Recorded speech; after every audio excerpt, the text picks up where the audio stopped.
Ahmedabad crime બ્રાન્ચે 9 વર્ષ જૂના રક્તરંજિત કાવતરાનો પર્દાફાશ કરી પત્નીના હત્યારા પાપી પતિની ધરપકડ કરી લોહિયાળ રહસ્ય પરથી પડદો ઉઠાવ્યો છે।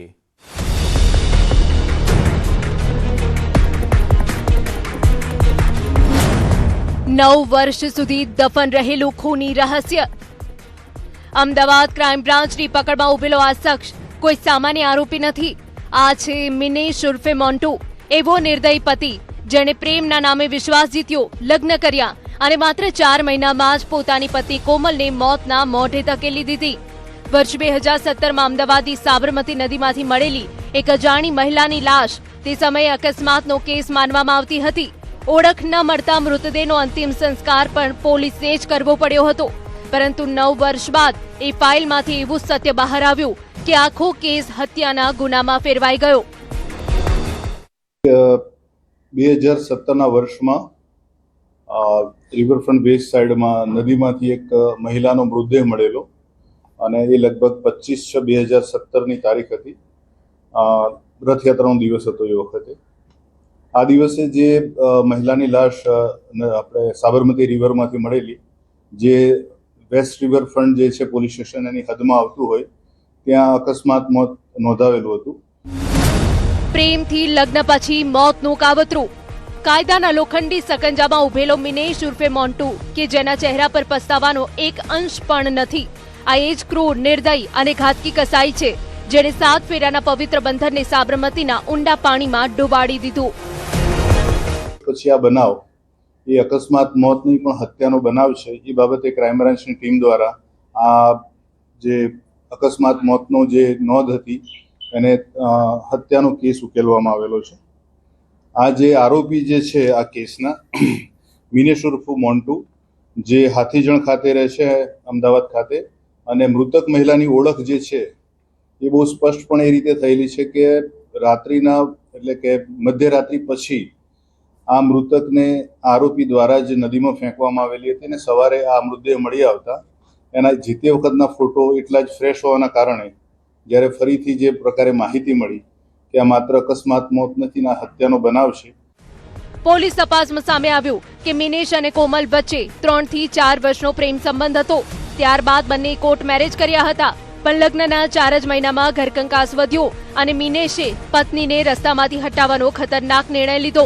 તારીખ 24 જૂન 2017ની સાંજે તેણે કોમલને આખો દિવસ પોતાની સાથે રાખી। શહેરમાં બંને ફર્યા અને સાથે ડિનર પણ કર્યું। પછી વિશ્વાસે એવી જાળ બિછાવી કે કોમલને અંતિમ ક્ષણ સુધી કોઈ શંકા પણ ન ગઈ। આયોજનપૂર્વક એટલે કે 24 જૂને એ સાંજે એને લઈને નીકળ્યો મોટરસાયકલ ઉપર। આ કેસમાં એક જે ગુપ્ત સાહેદ છે એ સાહેદ આ લોકોની સાથે હતો, કારણ કે એનું મોટરસાયકલ આ લોકોએ ફરવા માટે રાખેલું હતું। એ જે સાક્ષી છે નજરે જોનાર, એ 3 જણા આખા અમદાવાદમાં સાંજથી લઈને મધ્યરાત્રિ સુધી અલગ અલગ જગ્યાએ ફર્યા, કારણ કે એમની વચ્ચે ઘર કંકાસ થતો હોવાથી આ વ્યક્તિ સમાધાન કરાવવા પણ ઘણીવાર આવતો હતો, સમજાવતો હતો બંનેને।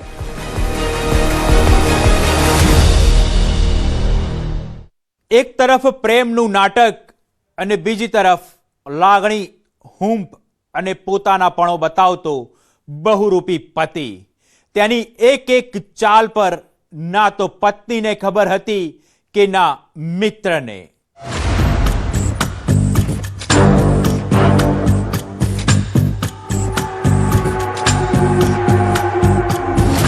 પ્રેમનું નાટક અને મોતની પૂર્વ યોજિત પટકથા। રિવરફ્રન્ટ પર રચાયો ખૂની પ્લાન। મોડી રાત્રે કોમલ, મિનેશ અને તેનો મિત્ર ત્રણેય રિવરફ્રન્ટ પહોંચ્યા। તપાસ મુજબ બંનેને એકાંત મળે તે માટે સાક્ષી મિત્ર થોડી દૂર ખસી ગયો અને એ જ ક્ષણની રાહ જોઈ રહેલા મિનેશે કોમલને નદીમાં ફેંકી દીધી। ગુનાનો ભાંડો ફૂટે નહીં તે માટે સાક્ષીને પણ ધમકી આપવામાં આવી। પરિણામે વર્ષો સુધી આ ખૂની સત્ય મૌનના પડદા પાછળ દબાયેલું રહ્યું। પોતાનું પાપ છુપાવવા બીજા જ દિવસે મિનેશ પોલીસ સ્ટેશન પહોંચ્યો અને પત્ની ગુમ થઈ હોવાની ખોટી કહાની ગૂંથી। સાંજે ડિનર કર્યા બાદ એ લોકો મોડી રાત્રે રિવરફ્રન્ટ ઉપર આવ્યા અને એ વખતે બંને પતિ પત્ની શાંતિથી વાત કરી શકે એટલે સાક્ષી પોતે સિગરેટ પીવું છે એમ કરીને દૂર ગયો અને એ જ્યારે સિગરેટ પીને પરત આવતો હતો ત્યારે એણે જોયું કે આનો મિત્ર એટલે આ ગુનાનો આરોપી મિનેશ એણે કોમલબેનને ઊંચકી અને નદીમાં ફેંકેલા અને ત્યારબાદ એણે ઘણું એણે કીધું કે ત્યાં શું કરી નાખ્યું, પણ એણે કીધું કે જો તું અત્યારે કંઈ બોલીશ તો તને પણ ફેંકી દઈશ. તાજનો સાક્ષી ખોલશે જલ્લાદની ક્રૂરતાના રહસ્યો. પાપનો પડછાયો આખરે પકડાયો. ક્રાઇમ બ્રાન્ચે જૂના ફોટા, પુરાવા અને તપાસ તૂટેલા તારને ફરી જોડ્યા. મૃતકના પિતાએ ફોટા પરથી દીકરીની ઓળખ કરી અને ત્યારબાદ હત્યાની આખી કડી ખુલતી ગઈ. તપાસમાં એ પણ સામે આવ્યું કે મિનેશ સામે અગાઉ છેતરપિંડી, હથિયાર અને અન્ય ગુનાઓમાં પણ ગુના નોંધાયેલા છે. એટલે કે ગુનાહિત માનસિકતાનો ઇતિહાસ પહેલેથી જ હાજર હતો. એના વિરુદ્ધ અગાઉ પણ 3 ગુના નોંધાયેલા છે. એટલે આરોપી ગુનાહિત માનસિકતા ધરાવે છે એ તો નક્કી છે, કારણ કે વડોદરા મકરપુરા પોલીસ સ્ટેશનમાં છેતરપિંડીનો ગુનો છે. દરિયાપુર પોલીસ સ્ટેશનમાં એના ઉપર એક ગુનો દાખલ થયેલો છે વેપન્સનો, અને ગાંભોઈ પોલીસ સ્ટેશનમાં એના વિરુદ્ધ પ્રોહિબિશનનો ગુનો, હેરાફેરીનો જે ગુનો છે દાખલ થયેલો છે. નવા વર્ષ સુધી અકસ્માતના આવરણમાં છુપાયેલું આખું સત્ય આખરે બહાર આવ્યું છે. પ્રેમથી શરૂ થયેલા સંબંધનો અંત હત્યા સુધી પહોંચાડનાર મિનેશ હવે કાયદાની પકડમાં છે, જ્યારે કોમલ માટે ન્યાયની પ્રક્રિયા 9 વર્ષ બાદ શરૂ થઈ છે. અમદાવાદથી નવીન શાહ, ન્યૂઝ 18 ગુજરાતી. અમદાવાદ ગ્રામ્ય પોલીસે બ્લડ પ્લાઝમા કૌભાંડનો પર્દાફાશ કર્યો છે. 4 આરોપીઓની ધરપકડ સાથે નકલી પ્લાઝમાના ખતરનાક નેટવર્કનો બાંડો ફૂટ્યો છે. જીવન બચાવનાર પ્લાઝમા પર લાલચનો હુમલો. આ છે એ ચહેરાઓ જેમણે નફાની આંધળી દોટમાં માત્ર કાયદાને જ નહીં પરંતુ દર્દીઓના જીવનને પણ જોખમમાં મૂકી દીધા. અમદાવાદ ગ્રામ્ય પોલીસ હાથે ઝડપાયેલા મોહન ગાયકવાડ, દિનેશ ચૌધરી અને તેમના સાગરીતોએ બ્લડ પ્લાઝમાના નામે એવું કૌભાંડ ઊભું કર્યું જેની અસર સીધી દર્દીઓ સુધી પહોંચી શકે તેવી હતી. અમદાવાદમાં આવેલ ચાંગોદરના એક ભાડાના મકાનમાં ડીપ ફ્રીઝર, થર્મોકોલ બોક્સ અને પ્લાઝમાના સેંકડો પાઉચ વચ્ચે આખું ગુનાહિત નેટવર્ક ધમધમતું હતું. 2 લોકોની ધરપકડ, ટોટલ 4 લોકોની ધરપકડ કરવામાં આવી છે. એમાં જે દિનેશ ચૌધરી અને મોહન ગાયકવાડ 2 મુખ્ય જે નકલી પ્લાઝમા બનાવવાનો જે રેકેટ હતા એના સૂત્રધાર હતા. અસલી પ્લાઝમા ગાયબ, નકલી પાઉચ હાજર. પોલીસ તપાસમાં સામે આવ્યું કે દેશના વિવિધ બ્લડ બેંકમાંથી ટ્રાન્સપોર્ટ થતા પ્લાઝમા પર આ ગેંગની નજર રહેતી હતી. ડ્રાઈવર અને કો ડ્રાઈવર દ્વારા અસલી પ્લાઝમાના પાઉચ ચાંગોદર લાવવામાં આવતા, જ્યાંથી કિંમતી પ્લાઝમા કાઢી લેવામાં આવતું અને તેની જગ્યાએ ભેળસેળવાળા પાઉચ મૂકી દેવામાં આવતા પ્રાથમિક તપાસમાં સામે આવ્યું કે નકલી પ્લાઝમામાં સલાઇન વોટર ભેળવીને સપ્લાય કરવામાં આવતું હતું. ઓરિજિનલ પ્લાઝમાને નકલી પ્લાઝમાથી રિપ્લેસ કરતા હતા, એ પણ ડેન્જરસ હતું. ત્યારે એને સાથે સાથે જે ઓરિજિનલ પ્લાઝમા એ લોકો જે ચોરી કરતા હતા, એ ચોરી કરીને એ લોકો નોર્મલ જે આઈસ બોક્સમાં રાખીને ફરીથી બ્લડ બેંકમાં પહોંચાડતા હતા. તો પ્લાઝમાનો જે સ્ટોરેજનો સિસ્ટમ છે, એનો જે પ્રોટોકોલ છે, એ પ્રોટોકોલમાં એનો કન્ટિન્યુઅસ ટેમ્પરેચર મોનિટરિંગ હોવી જોઈએ. એટલીસ્ટ -18 ડિગ્રી સેલ્સિયસ એમનો ટેમ્પરેચર હોવું જોઈએ. તો એને આધારે અગર આ રીતે ના થતું હોય તો આ પ્લાઝમા બગડી શકે ને એને કારણે ઘણા બધા હેલ્થ ઇસ્યુ થઈ શકે. તેમ છતાં પણ એ લોકો અહીંયાથી તમામ પ્લાઝમા આઈસ બોક્સમાં લઈને ત્યાંથી બ્લડ બેંકમાં ફરીથી સપ્લાય કરતા હતા. પ્રોટોકોલ તૂટ્યો, જોખમ વધ્યું. મામલો માત્ર ચોરીનો નહોતો. પોલીસ દાવા મુજબ અસલી પ્લાઝમા પણ નિયમો મુજબ સ્ટોર કરવામાં આવતું ન હતું. -80 ડિગ્રીના કડક પ્રોટોકોલને અવગણી સામાન્ય આઈસ બોક્સમાં પ્લાઝમા રાખવામાં આવતું હતું, જેના કારણે તેની ગુણવત્તા બગડવાની અને દર્દીઓ માટે જોખમ સર્જાવાની શક્યતા વધી જતી હતી. જે નેટવર્ક હતું, આ નેટવર્કમાં એક બ્લડ બેંકનો ઓનર જેનું નામ મોહન ગાયકવાડ છે, જે મુંબઈમાં રહે છે અને ઓરિજિનલ વસઈનો રહેવાસી છે. એ ઘણા બધા પહેલાં બ્લડ બેંક સાથે કામ કરેલો હતો અને પછી પોતાનો બ્લડ બેંક ચલાવતો હોય. ઓર એને સાથે સાથે દિનેશ ચૌધરી જે જુદી જુદી ફાર્મા કંપનીઝમાં એક પ્લાઝમા કલેક્શન એક્ઝિક્યુટિવ રીતે કામ કરતો હતો. અને ત્યાંથી એ જે પ્લાઝમાનો આખો પ્રોસેસ સમજીને એને સાથે જોડાયો હતો ઓર ત્યાંથી એ લોકો જે આખો એ નેટવર્ક ઊભો કર્યો હતો. કેન્સર સારવાર સુધી પહોંચતા પ્લાઝમા. પોલીસ તપાસમાં સામે આવ્યું કે આ નેટવર્ક છેલ્લા 6 મહિનાથી સક્રિય હતું. ચોરાયેલું અસલી પ્લાઝમા બજારમાં અડધી કિંમતે વેચવામાં આવતું હતું. ખાસ વાત તો એ છે કે પ્લાઝમાનો ઉપયોગ માત્ર બ્લડ ટ્રાન્સફ્યુઝન પૂરતો મર્યાદિત નથી. હિમોફિલિયા, ઇમ્યુન ડિસઓર્ડર અને કેટલીક એન્ટી કેન્સર દવાઓમાં પણ તેનો ઉપયોગ થાય છે. હાલ પોલીસે 1150 જેટલી plasma unit, deep freezer, chemicals અને વાહન સહિત અંદાજે 15 લાખ રૂપિયાનો મુદ્દામાલ જપ્ત કર્યો છે. સાથે તપાસો વ્યાપ વધારી એ પણ ચકાસાઈ રહ્યું છે કે આ કૌભાંડમાં અન્ય કોઈ બ્લડ બેંક અથવા ફાર્મા કડી સંકળાયેલી છે કે નહીં. જીવન બચાવવા માટે એકત્ર થતું પ્લાઝમા જો નફાખોરીના નેટવર્કમાં ફસાઈ જાય તો તે સારવાર નહીં પરંતુ ગંભીર જોખમ બની શકે. હવે આ પ્લાઝમા કૌભાંડના તાર ક્યાં સુધી પહોંચે છે તેના પર પોલીસની તપાસ કેન્દ્રિત થઈ છે. અમદાવાદથી નવીન ઝા, ન્યૂઝ 18 ગુજરાતી. ગીરના ખેતરમાંથી યુવકની લોહી લુહાણ લાશ મળી છે. મિત્રતા, મહેફિલ અને પછી મોતના મૌન સુધી પહોંચેલી આ હત્યાની તપાસમાં પોલીસે 3 શકમંદોને રાઉન્ડ અપ કર્યા છે.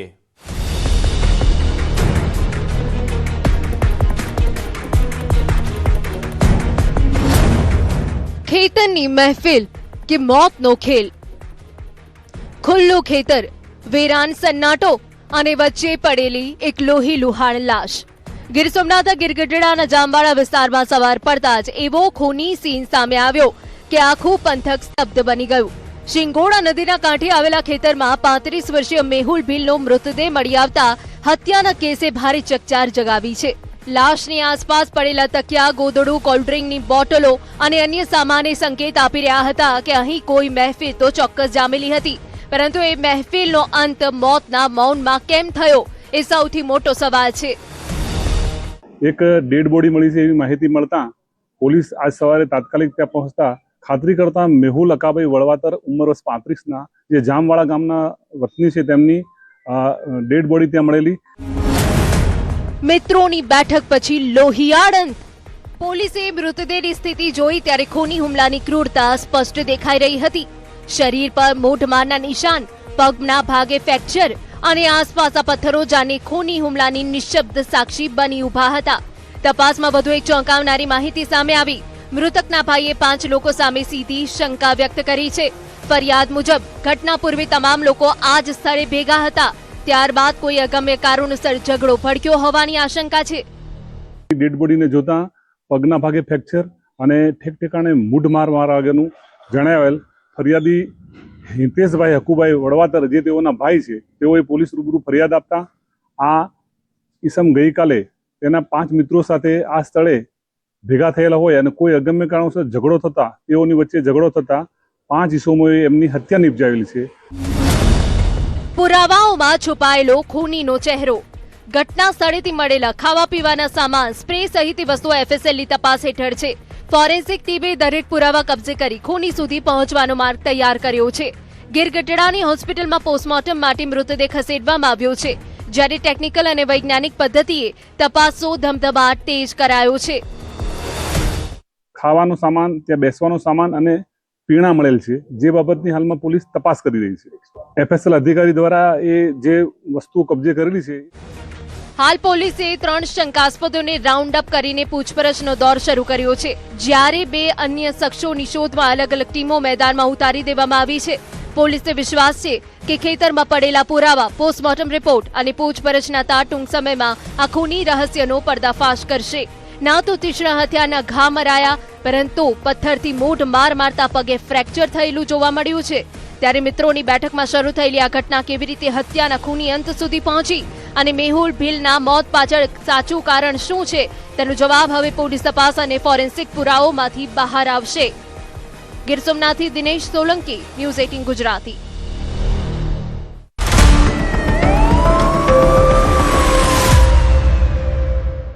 અમદાવાદ મણિનગરમાંથી ગુમ થયેલી 16 વર્ષની સગીરાને પોલીસે હરિદ્વારથી શોધી કાઢી છે. આરોપી પ્રેમીની ધરપકડ કરીને પોક્સો હેઠળ ગુનો નોંધાયો છે.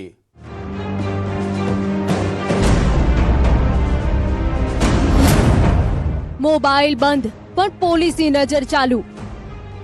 આરોપીના ચહેરા પર બંધાયેલો રૂમાલ અને પાછળ છુપાયેલી એવી કહાની જેમાં એક સગીરાને પરિવારથી દૂર લઈ જવા માટે આખી યોજના ગોઠવાઈ હતી. મણિનગરમાં રહેતા અપંગ માતા પિતાની 16 વર્ષની દીકરી અચાનક ગુમ થતા પરિવાર પર આપ તૂટી પડ્યું. ફરિયાદ મળતા જ પોલીસે તપાસનો દોર શરૂ કર્યો અને શંકાનો કાંટો હાર્દિક રાવલ તરફ ફર્યો. ટેકનિકલ સર્વેલન્સમાં યુવકનું લોકેશન ઉત્તરાખંડના હરિદ્વારમાં મળ્યું, પરંતુ આરોપી એટલો સાવચેત હતો કે મોબાઈલનો ઉપયોગ માત્ર થોડા સેકન્ડ માટે જ કરતો અને તરત સ્વિચ ઓફ કરી દેતો. છોકરી અને છોકરો છે એને શોધવા માટે એમને ખબર હતી કે પોલીસ આવશે, જેથી કરીને તે લોકો કોઈ હોટલ ધર્મશાળાને એવોઇડ કરતા, જાહેર જગ્યા ઉપર નહોતા રહેતા અને ટેલિફોનનો એટલો બધો ઉપયોગ કરતા નહીં. પરંતુ કોઈ જગ્યાએ પેમેન્ટ કરવાનું હોય તો 2, 3, 4 સેકન્ડ માટે કરીને મોબાઈલ સ્વિચ ઓફ કરી દેતા હતા. હરિદ્વારની ગલીઓમાં પોલીસો ઓપરેશન. હોટલ નહીં, ધર્મશાળા નહીં, જાહેર સ્થળોથી પણ દૂર. આરોપીએ સગીરાને લઈને હરિદ્વારના વાલ્મીકી વિસ્તારની સાંકડી ચાલીમાં ભાડાની ઝૂંપડીમાં આશરો લીધો હતો. મોબાઈલ ટાવર માત્ર વિસ્તાર બતાવતું હતું, પરંતુ ચોક્કસ ઘર સુધી પહોંચવું પોલીસ માટે સૌથી મોટો પડકાર બન્યો. ત્યારે તપાસ ટીમે એવો દાવો અજમાવ્યો કે આરોપીને તેની ગંધ પણ ન આવી. મહિલા પોલીસ કર્મીએ સગીરાની બહેન તરીકે ઓળખ ઊભી કરી. સ્થાનિક રહેવાસીની જેમ ગલીઓમાં ફરી માહિતી ભેગી કરી અને ધીમે ધીમે આરોપી સુધી પહોંચવાનો રસ્તો તૈયાર કર્યો. તે જે તે હરિદ્વારવાળા વિસ્તારમાં એમને શોધખોળ કરેલી, ત્યાં હોલ્ડ કરેલો, 3-1 દિવસ રોકાયેલા અને અલગ અલગ જગ્યાએ પૂછપરછ કરી અને આ જગ્યા આઈડેન્ટિફાઈ કરી અને ત્યાં વોચ ગોઠવેલી. એમણે આ દીકરીના સિસ્ટર હોય અને એમની જોડે એક વખત મળવા માટે સમય જોઈએ છે એમ કરીને જે મૂળ મકાન માલિકને વિશ્વાસમાં લીધેલા અને પછી આ મકાન શોધી કાઢેલું. 3 રસ્તા બંધ, આરોપી ઘેરાયો. 2 દિવસથી સતત શોધખોળ બાદ આખરે ચોક્કસ માહિતી મળી ગઈ. પોલીસે ચાલીના 3 પ્રવેશ માર્ગો પર વોચ ગોઠવી દીધી. રાત્રિના સમયે આરોપી અને સગીરા બહાર આવતા જ આખું ઓપરેશન સફળ બન્યું. હાર્દિક રાવલને કસ્ટડીમાં લેવામાં આવ્યો અને સગીરાને સુરક્ષિત રીતે કબજામાં લઈ અમદાવાદ પરત લાવવામાં આવી. પ્રેમના નામે કાયદાનો ભંગ.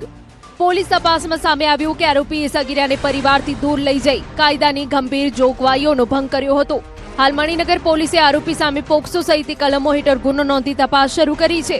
એક તરફ અપંગ માતા પિતાની ચિંતાનો અંત આવ્યો છે, તો બીજી તરફ આરોપી હવે કાયદાના સકંજામાં છે.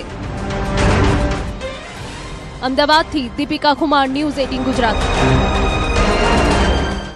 દ્વારકાના એક આશ્રમમાં થયેલી ચોરીનો ભેદ ઉકેલાયો છે. ચોંકાવનારી વાત તો એ છે કે આ સમગ્ર કાવતરાનો માસ્ટર માઇન્ડ આજીવન કેદની સજા ભોગવી રહેલો કેદી હોવાનું સામે આવ્યું છે.